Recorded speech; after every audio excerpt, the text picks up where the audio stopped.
Jeg hedder Morten Teilmann Jørgensen, og jeg er til daglig museumschef ude på Kongernes Jelling, og er idémanden bag alt det, vi laver her i dag, nemlig at fejre Bluetooth is coming home.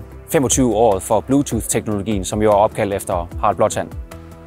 Altså at være med her i Bluetooth is coming home, altså det her store event, hvor vi fejrer 25 år med Bluetooth-teknologien. Det er vildt spændende for et sted som vores, som er et museum, det her med, at man kan danne lange linjer fra vikingetiden op til i dag, op til en helt moderne teknologi.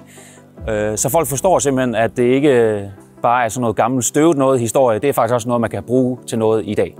Samarbejdet med ProShop Europe, det har været rigtig godt. Det er ikke noget, vi laver til daglig, det her.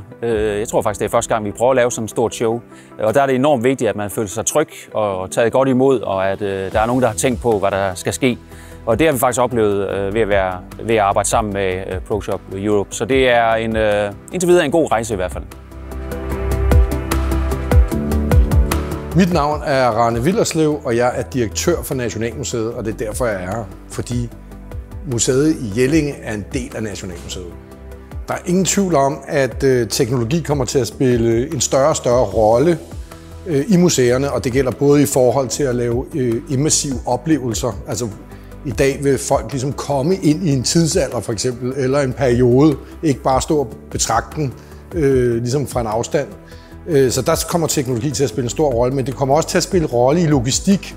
Altså et museum som Nationalmuseet har 2,1 millioner genstande, og der kommer teknologi til at spille en større og større rolle, ikke? I at kunne finde ting og registrere dem, og måske også kunstig intelligens i at ligesom beskrive dem.